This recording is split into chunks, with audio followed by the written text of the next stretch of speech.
Welcome to this explainer. Today, we're taking a sledgehammer to one of the most universally accepted pieces of career advice out there. Seriously, if you've ever felt anxious about finding your quote-unquote true calling, you are definitely not alone. We're going to dig into the evidence-based realities of occupational happiness and ultimately show you a scientifically backed path to doing work you genuinely love.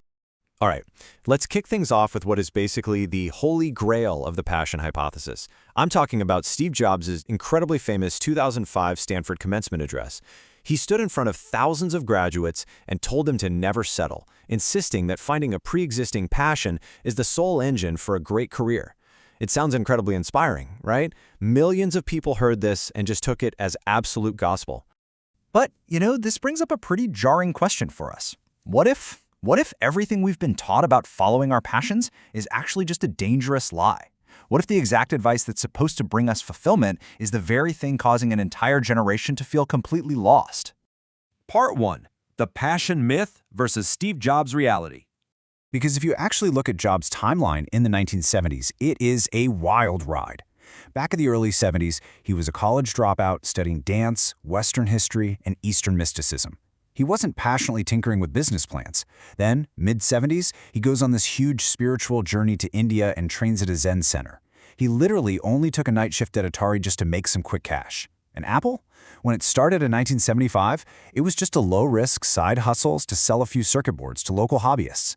I mean, he and Steve Wozniak didn't even quit their day jobs. The big takeaway here is that Apple was absolutely not born out of some lifelong, deep-seated passion. Honestly, if a young Steve Jobs had actually followed his own Stanford advice to pursue what he loved right then and there, he probably would have ended up teaching at a Zen center. He didn't even follow his own rule. His early career was just this messy reality of lucky breaks and small-time schemes that unexpectedly took off. All right, let's move into Part 2, the science of passion. So, back in 2002, a Canadian study surveyed over 500 university students to see if they actually had these pre-existing passions we're all supposed to be following. And yeah, 84% did. But here's the catch. 96% of those passions were just hobbies. We're talking hockey, skiing, dance. Less than 4% of them had passions that were in any way relevant to an actual career or their education. You simply can't follow your passion into a career if your passion is just going down a ski slope, right? Let's look at this from another angle, with a really fascinating Yale study on college administrative assistants. Researchers asked these employees a simple question. Is your role just a job to pay the bills, a career for advancement, or a true calling that defines who you are? Astonishingly, they were completely evenly split. The exact same daily responsibilities gave these people entirely different levels of fulfillment. And when researchers dug into exactly why these assistants viewed their work so differently, the results were pretty undeniable. The strongest predictor of someone seeing their work as a profound calling was not some pre-existing passion for administration. It was literally just the number of years they'd spent on the job. The happiest, most passionate employees were simply the ones who had stuck around long enough to get incredibly good at what they do. This actually lines up perfectly with a massive framework in behavioral science called self-determination theory. It says that human motivation really just needs 3 basic things. Autonomy, so having control over your day, competence, the feeling that you are highly skilled at your job, and relatedness, which is just a genuine connection to other people. Notice what is completely missing from this scientific list. Yeah, matching work to a pre-existing passion is nowhere to be found. It turns out, working right completely trumps finding the supposedly right work. Which brings us to Part 3, why passion is dangerous.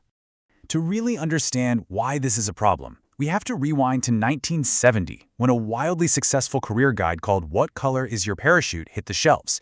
It kind of set off this massive societal obsession with the passion hypothesis. It convinced generations of people that there is a magic, perfect job out there waiting for them.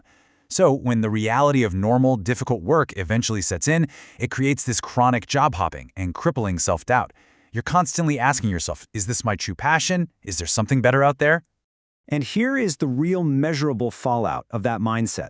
By 2010, after decades of society aggressively pushing this follow your passion narrative, a major survey found that only 45% of Americans were satisfied with their jobs. That was the lowest level in over 2 decades. And for young people, the ones most hyper-focused on this advice, a staggering 64% were actively unhappy. The more we obsessed over loving what we do, the less we actually ended up loving it. So what's the antidote to this trap? Well, the insights we're breaking down in this explainer come straight from Cal Newport's phenomenal book, So Good They Can't Ignore You. He basically went on a mission to figure out how people actually end up loving their work. Once you strip away all that passion fairy tale stuff. And that leads us to part 4, the craftsman solution. To get this, let's look at a guy named Thomas. For years, Thomas nurtured this fantasy that Zen Buddhism was his ultimate passion. He finally makes it happen. He gets accepted into a secluded Zen monastery in the mountains. But then, one Sunday afternoon, he's standing out in an oak forest and he just starts to cry. Why? Because the reality finally hit him. Nothing had changed. He was exactly the same guy with the exact same anxieties. Fulfilling a pre-existing passion didn't magically fix anything in his life. Now contrast Thomas's story with Jordan, a young and wildly talented bluegrass musician. Jordan doesn't obsess over finding some abstract perfect gig. Instead, he zeroes in on the slow, frankly grueling physical and mental exercise of mastering his craft. He talks about literally budgeting his fingers on the fretboard and deliberately playing songs at a speed he can't even handle yet. He just pushes through the hard work of mastery, line by line. And this is a huge paradigm shift, because the passion mindset, the one that totally failed Thomas, is honestly kind of narcissistic. It's constantly asking, what value does this job offer me? Is it making me happy? But the craftsman mindset, the one Jordan uses, flips that completely on its head. It asks, what value can I produce for the world? It's all about putting your head down and obsessing over the rare, valuable skills you can offer.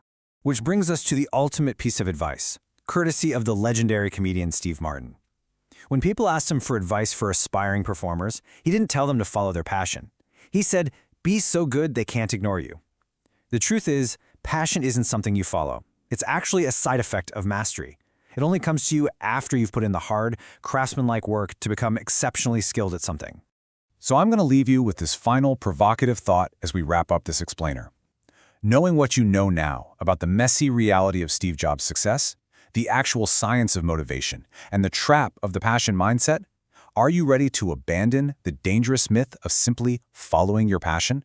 It might just be time to stop worrying about finding the right work and start focusing entirely on working right.